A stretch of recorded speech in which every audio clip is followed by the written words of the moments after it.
Abateze amatwi mwese ndabaramukije, kaze mu kiganiro ivyo nabageze vyose. Igihe Yesu yasezera abigishwa biwe yabahaye icagezo ngo bagende bahindure amahanga yose abigishwa, bababatize, baheze babigishe kwitondera ivyo yabageze vyose. Muri iki kiganiro mutegurirwa mukongera mugashikizwa na jewe Yohani Niyondiko, biciye kuri radiyo Ivyizigiro no ku zindi mbuga zikoresha ubuhinga bwa none. Turigira hamwe kimwe kimwe mu vyo Yesu agomba ko tumenya, hanyuma ngo tubigendere bitume dukomeza urugendo rwacu rwo gusa nawe buri munsi. Kaze mu kiganiro c'uyu munsi. Ijambo ry'uyu munsi rivuga ngo genda amahoro. Iri ni ijambo dusanga mu gitabo ca Luka, dusomye mu gice ca ndwi kuva ku murongo wa 36. Ndashaka ko dusoma aya majambo kugira ngo twumve ico atubwira. Umugore w'umunyavyaha asiga amavuta Yesu ku birenge, maze umwe mu bafarisayo aramuhamagara ngo amuzimane. Yinjira mu nzu y'uwo mufarisayo aricara ngo arye. Umugore wo muri ico gisagara yari umunyavyaha, amenye yuko Yesu arira mu nzu y'uwo mufarisayo, azana agacupa k'amavuta amota cane, ahagarara inyuma yiwe hafi y'ibirenge vyiwe arira, atangura kumutonyangiriza amosozi ku birenge, abihanaguza umushatsi wiwe, arabisomagura, abisiga ya mavuta. Wa mufarisayo yamuhamagaye abibonye, aribwira ati, uwo muntu iyaba uwuvugishwa n'Imana yari kumenya uwo mugore amukozeko uko ari n'uko asa, ko ari umunyavyaha. Yesu aramubwira ati, Simoni, mfise ico ngomba kukubwira. Aramwishura ati, mbarira mwigisha. Aramubwira ati, habaye umuntu yagurana. Hariho abantu babiri bamufitiye umwenda. Umwe yari amufitiye idenariyo 500, uwundi 50. Maze badafise ico kumwishura, azibahebera bompi. Mbega uwuzorushiriza kumukunda nuwuhe? Simoni aramwishura ati, ngira ngo nuwo yahebeye nyinshi. Nawe aramubwira ati, uvuze ukuri. Ahindukiriye wa mugore abwira Simoni ati, urabona uwo mugore? Ninjiye mu nzu yawe ntiwampa amazi yo koga ibirenge, ariko ubu antonyangirije amosozi ku birenge, abihanaguza umushatsi wiwe. Ntiwansomye, ariko uyu uhereye aho ninjiriye ntiyasizeho kunsomagura ibirenge. Ntiwansutse amavuta ku mutwe, ariko ubu ansize amavuta amota cane ku birenge. Iki nico gitumye ndakubwira yuko ahariwe vya vyaha vyiwe vyinshi, kuko yagize urukundo rwinshi. Ariko uwuhariwe bike agira urukundo ruke. Abwira wa mugore ati, urahariwe ivyaha vyawe. Maze abasangira nawe batangura kwibaza bati, uyu ninde ko aharira ivyaha? Abwira wa mugore ati, ukwizera kwawe kuragukijije, genda amahoro. Imana ishimwe cane. N'iri jambo ry'Imana. Muri aya majambo dusomye turabona uwo mugore. Uwo mugore Luka aratubwira ko yari umugore w'umunyavyaha, kandi n'abantu bari babizi ko ari umunyavyaha. Bari bamuzi mu gisagara yabamwo, bari bazi ko ari umunyavyaha, yari umunyangeso mbi. Ariko yumvise aho Yesu ari, ko ariko ararira muri iyi nzu ya Simoni, araza agira imigambi y'ukuza, yinjira mu nzu. Wo kwibaza uti, mbega yahageze gute? Ko yari umunyavyaha kandi ko atagomba kwegera aho abantu bari, n'abantu batashaka ko nawe abegera, yinjiye gute muri iyo nzu? Luka ntaco abitubwirako, ariko Luka afise intego, afise intumbero yo kutubwira ikindi kintu gikomeye cane. Uwo munyavyaha ngo araza, ngo ahagarare inyuma ya Yesu. Ntiyagiye guhagarara inyuma ya nyene inzu, ariko yahagaze inyuma ya Yesu umwami. Ico yagomba gukora cari gifise insiguro kumbure nawe nyene atatahura, ariko yari insiguro ikomeye cane. Ahagaze inyuma ya Yesu ngo atangura kurira, ngo ararira cane, amosozi yiwe ngo ajojotera ku birenge vya Yesu. Amaze kujojotera ku birenge vya Yesu, abonye ko ibirenge vya Yesu bitose, afata umushatsi wiwe watangura kuwuhanaguza ayo mosozi. Ntiyagejeje ngaho gusa, ngo afata amavuta, yarazanye ngo amavuta mu gacupa, ngo amavuta mota cane, ngo ayasiga ibirenge vya Yesu. Nuko noneho abantu batangura kwidoga. Uwa mbere atanguye kwidoga ni uwari yakiriye Yesu, wari yamutumiye ngo amuzimane, yitwa Simoni, yari umufarisayo. Aravuga ati, mu mutima we aridoga ati, uyu muntu iyaba umuvugishwa n'Imana yari kumenya uwo mugore uwo ari we, yari kumenya ati uyu ni umunyabyaha, ntiyari kwemera ko amukorako. Simoni aridoga. Yesu nawe, Imana ishimwe cane, abona mu mitima, abona mu mutima, abona ivyiyumviro, abona ivyo Simoni ariko yidoga. Yesu aca aramubwira ati, Simoni, reka ndakubarira ikintu. Ati, mbarira mwigisha.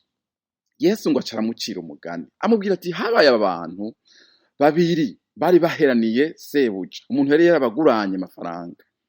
Umwe yari aheraniye sebuja idenariyo 500, uwundi nawe yari aheranye 50. Abo bantu bose ntibashobora kuriha iyo myenda yabo. Icabaye, uwabaguranye afata ingingo yo kubahebera iyo myenda. Yesu aca arabaza Simoni ati, none ga Simoni, ndakubaza, wibaza ko uzokunda cane uwo sebuja ari inde? Simoni arishura ati, nibaza yuko ari uyahebewe idenariyo nyinshi. Yesu nawe aravuga ati, wishuye neza cane. Imana idufashe. Yesu ntiyagejeje ngaho, arakomeza, kuko hari icyo yagomba kwigisha. Ndakwibutse yuko mu nzu kwa Simoni ntabwo hari Yesu wenyene be na Simoni, hari abandi bantu bariko basangira na Yesu, bariko baraba ivyo vyose, bariko bumviriza ibiganiro vyariko biraragirwa ngaho.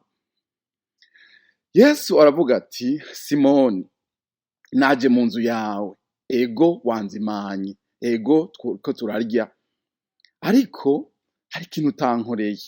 Wowe ntiwampaye amazi yo koga ku birenge, ariko nurabe, uyu mugore wewe yanyuhagije amosozi yiwe.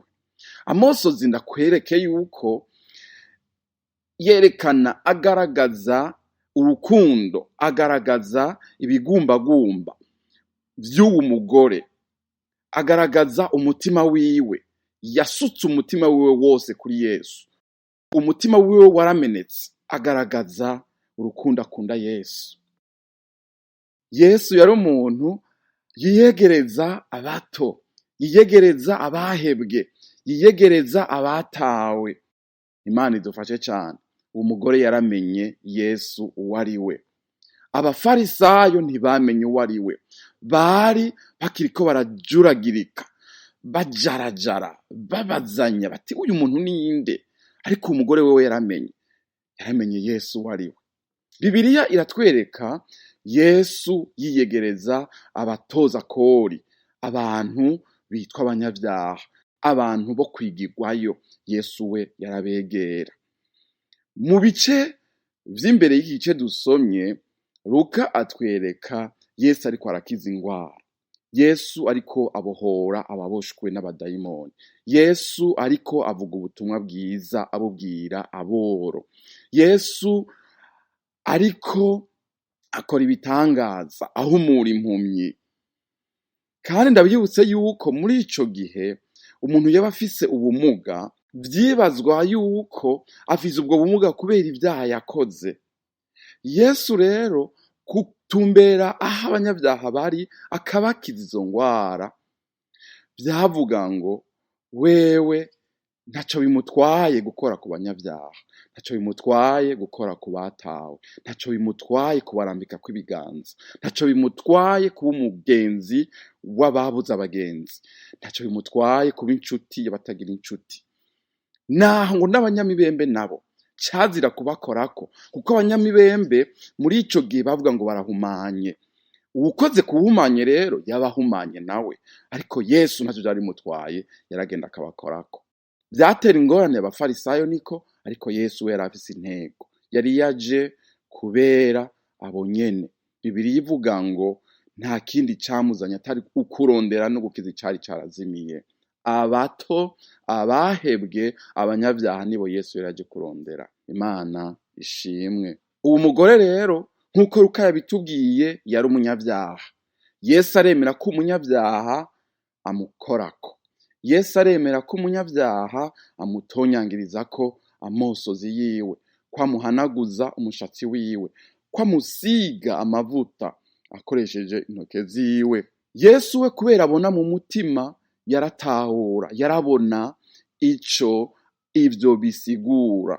Mu gutahura kw'igihe Bibiliya yandikirwamwo, harimwo yuko umubiri w'umuntu usigura la communauté, usigura ishengero.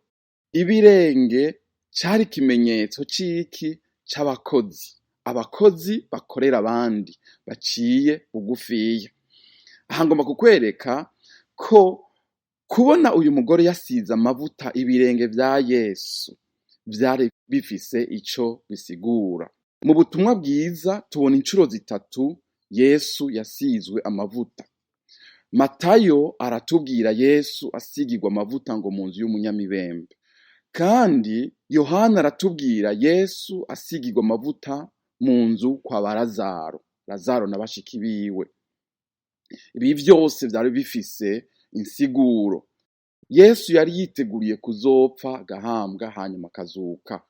Rero gusigwa amavuta kwamutegurira cari ikimenyetso kigaragaza ngo urupfu rwa Yesu Kristo ruriteguriwe. Yesu ariko aja kuri mission yiwe yo gucungura abantu.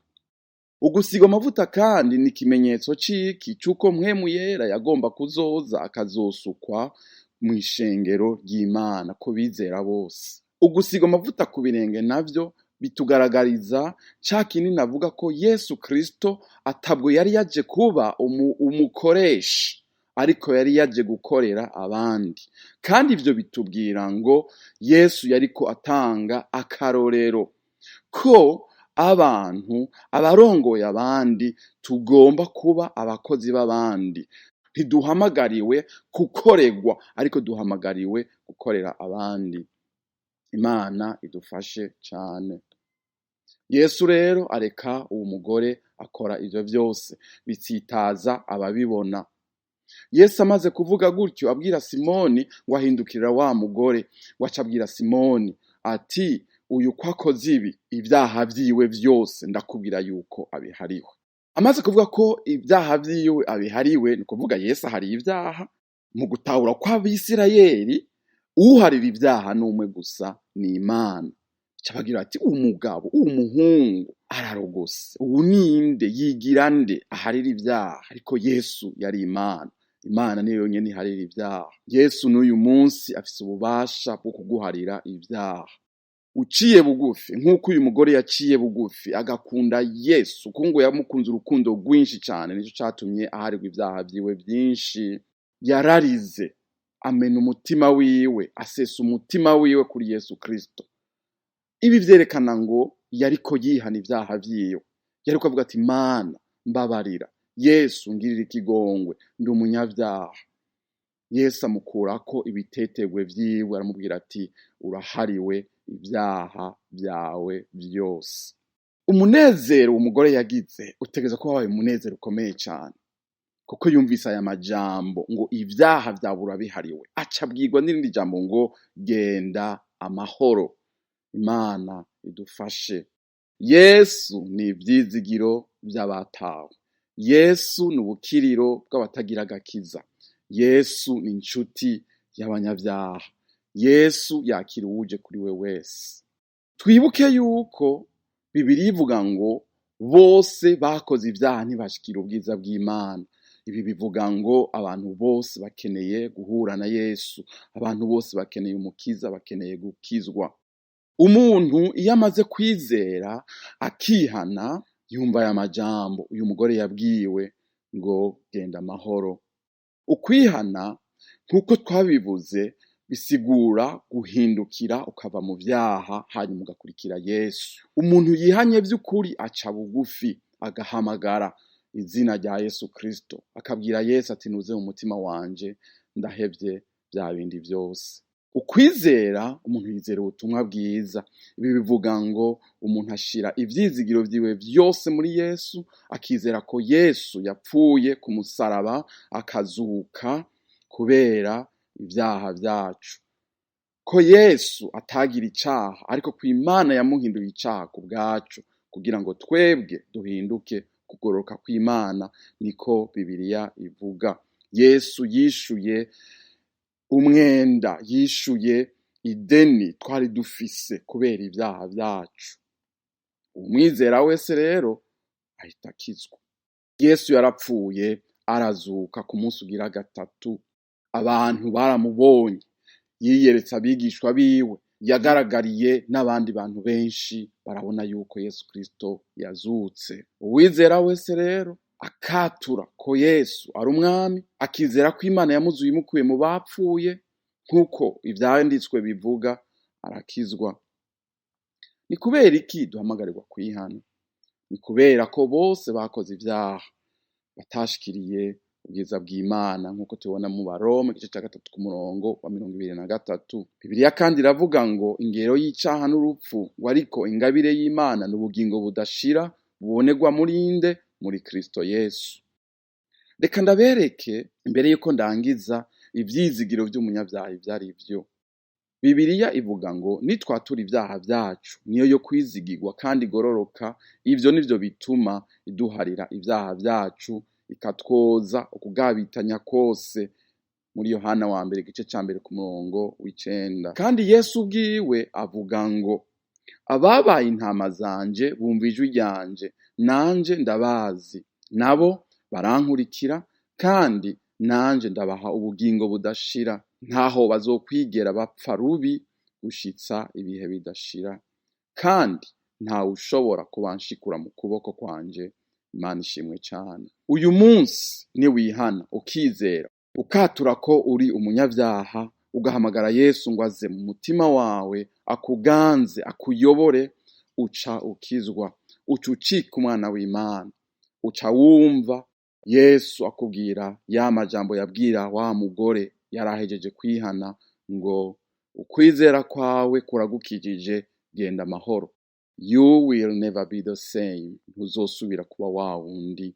Imana ibahezagire mwebwe mwese mwumvise aya majambo. Ico ndagusaba nuko wumvira ico mpwemu yariko arakubwira mu mutima wawe, ukakira Yesu Kristo hanyuma ukamukurikira. Imana iguhezagire. Ndabashimiye mwebwe mwese mwateze amatwi ikiganiro ivyo nabageze vyose. Twizeye ko mwafashijwe n'inyigisho y'ubu munsi. Tubifurije umugisha w'Imana mu banyu no mu vyanyu. Naho ubutaha.